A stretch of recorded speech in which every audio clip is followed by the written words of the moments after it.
All right, let's head back to the voicemail of Truth and Reason. My name is Darquan.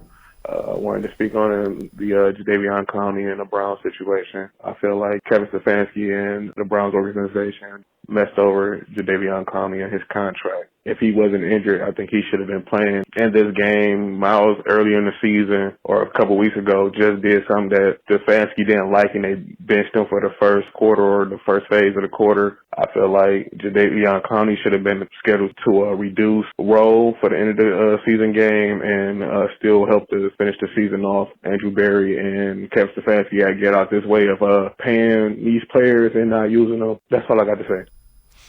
All right. Appreciate all the voicemails. Jeff, I think they did the right thing. Matter of fact, if they would have known what happened, if what happened against Baltimore literally happened, they should have sent him packing that next week.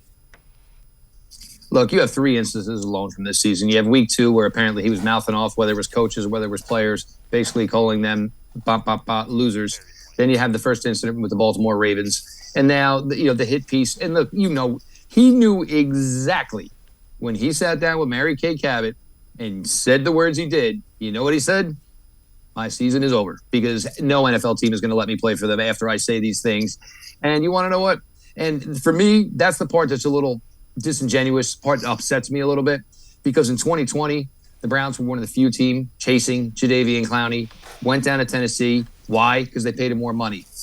Knee was banged up, took $14.5 million, played 1 game.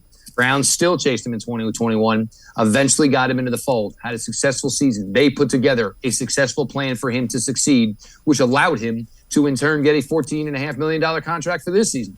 So I don't know what in the world his issues are, because he got paid $14.5 million this year, and there is not another NFL team that would have paid him even close to that. So sometimes you got to take the player's words and actions and equate it versus, is it him or is it the situation? Because for Jadeveon Clowney, this was all about him, and he decided he wanted to end his story in Cleveland the way he did.